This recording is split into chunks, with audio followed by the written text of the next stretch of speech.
दी Jaipur dialogues annual summit 2024 राष्ट्रवादियों का Mahakumbh registration link के साथ आपका स्वागत करने के लिए तैयार है। आप जाएं, रजिस्ट्रेशन लिंक आपको डिस्क्रिप्शन में मिल जाएगा, वहां से आप क्लिक करके आप अपना रजिस्ट्रेशन करा सकते हैं।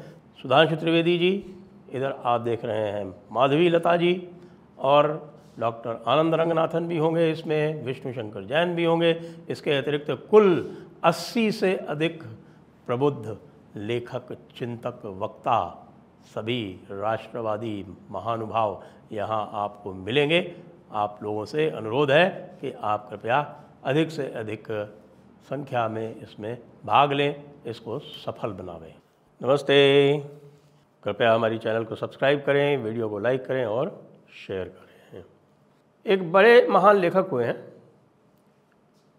जॉर्ज ऑरवेल, और उन्होंने दो बहुत महान पुस्तकें लिखी हैं। एक है एनिमल फार्म और दूसरी है 1984।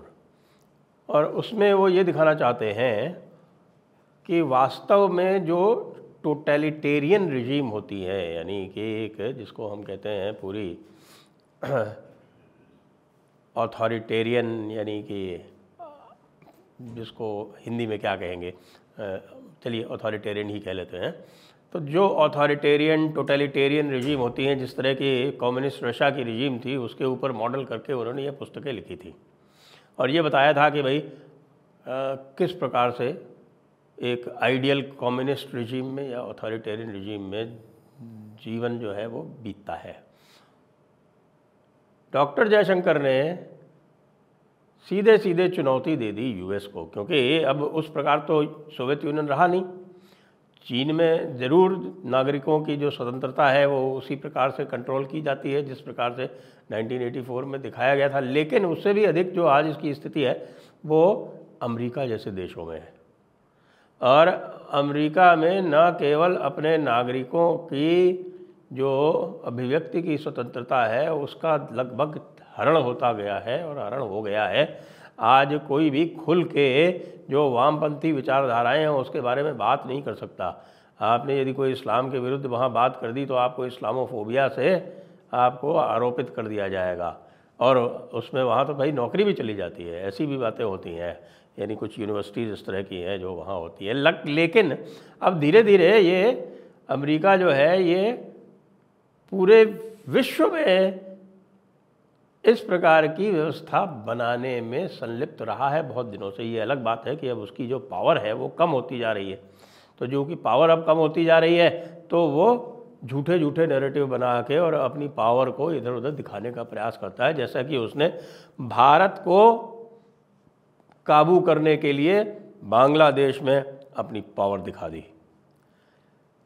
लेकिन डॉक्टर जयशंकर ने एक ही इंटरव्यू में और मोदी जी ने एक ही प्रयास में, बल्कि हसीना वाजिद को भारत में शरण देकर चुनौती दे दी खुलेआम अमेरिका को कि बच्चा हम तुमसे नहीं डरते, तुम्हारी जो हरकतें हैं ये सब ठीक है। छोटा सा एक बांग्लादेश है, हमारे एक राज्य के बराबर भी नहीं है, यानी कि उसकी जो पूरी जनसंख्या है वो उत्तर प्रदेश से भी कम है।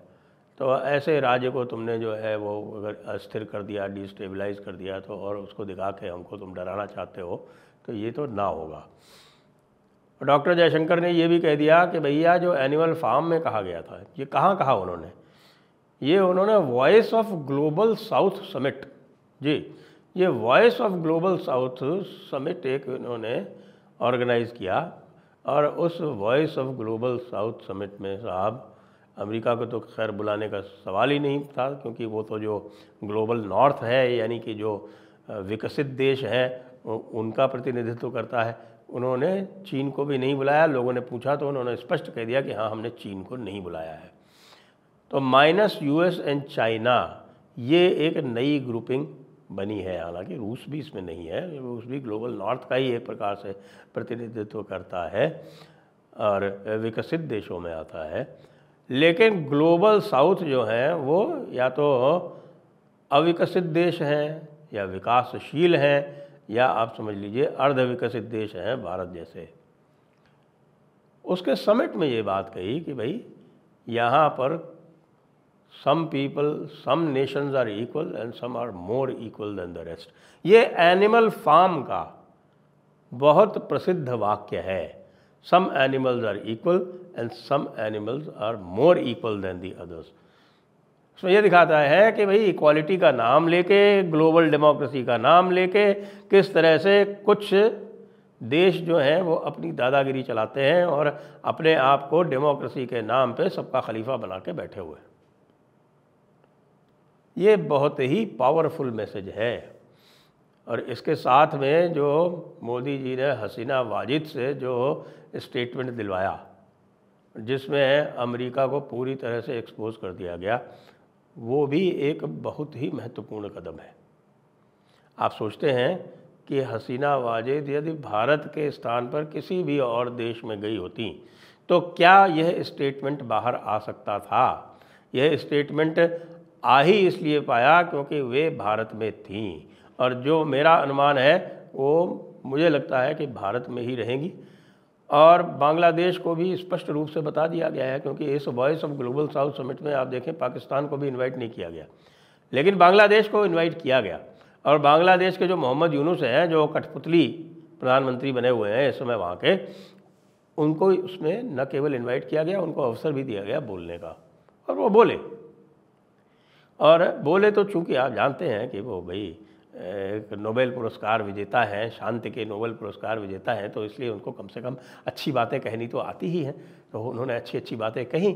ये अलग बात है कि बांग्लादेश में अभी भी हिंदुओं का नरसंहार उसी प्रकार चल रहा है जैसे वो पहले चल रहा था। वो नरसंहार जो है, आप ये कह सकते हैं कि भाई एक्चुअल मर्डर्स में, यानी कि हत्याओं में आप ना गिन पाए, भले आप ये कह सकें कि भाई उतनी हत्याएं तो नहीं हो रही हैं, लेकिन उनको किस किस तरह से धमकाया जा रहा है।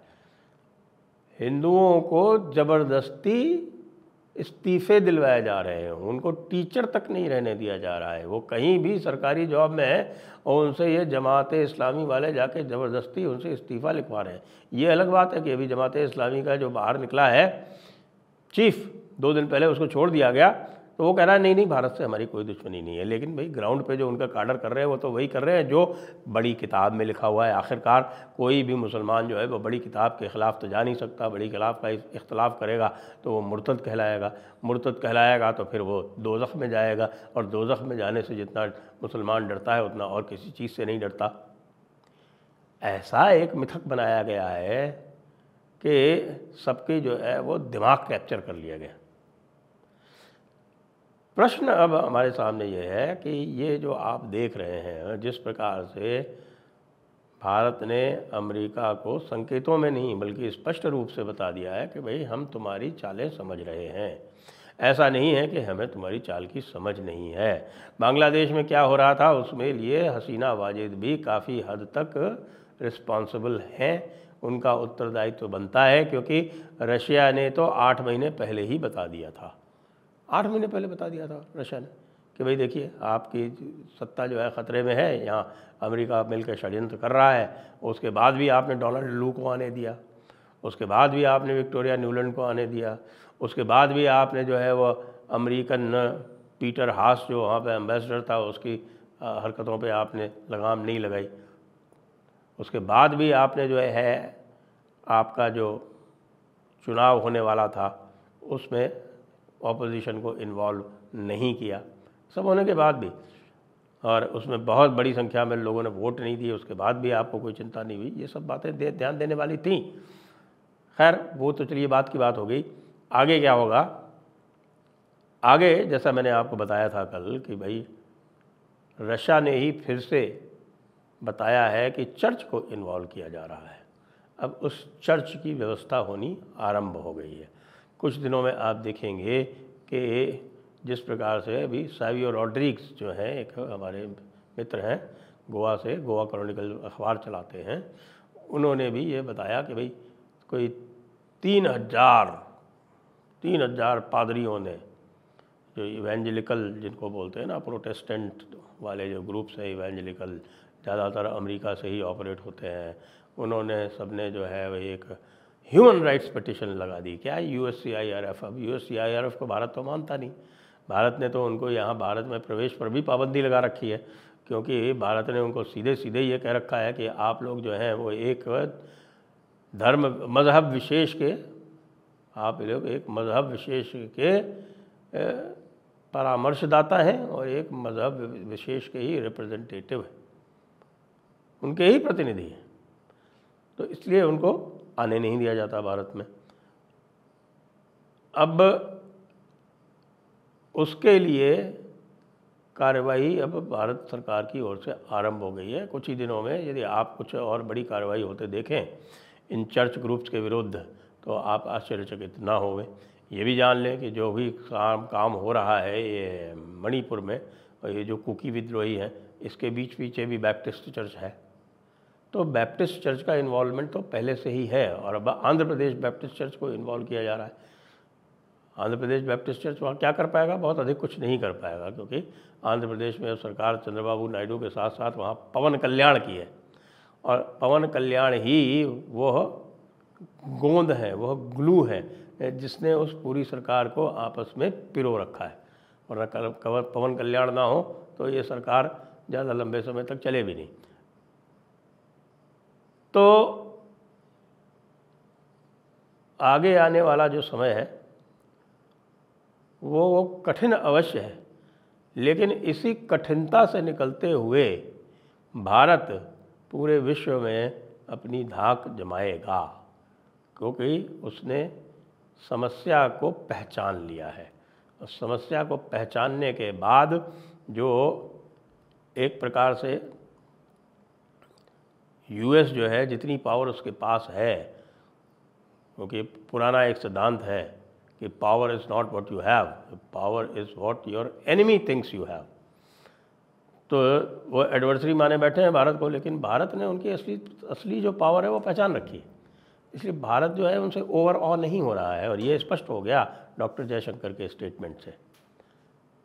तो आगे आप देखते रहिएगा, यही अमेरिका जो है ये कैसे अपने कदम पीछे खींचता है भारत से, वो आप सामने देखेंगे। जय हिंद, जय भारत, वंदे मातरम।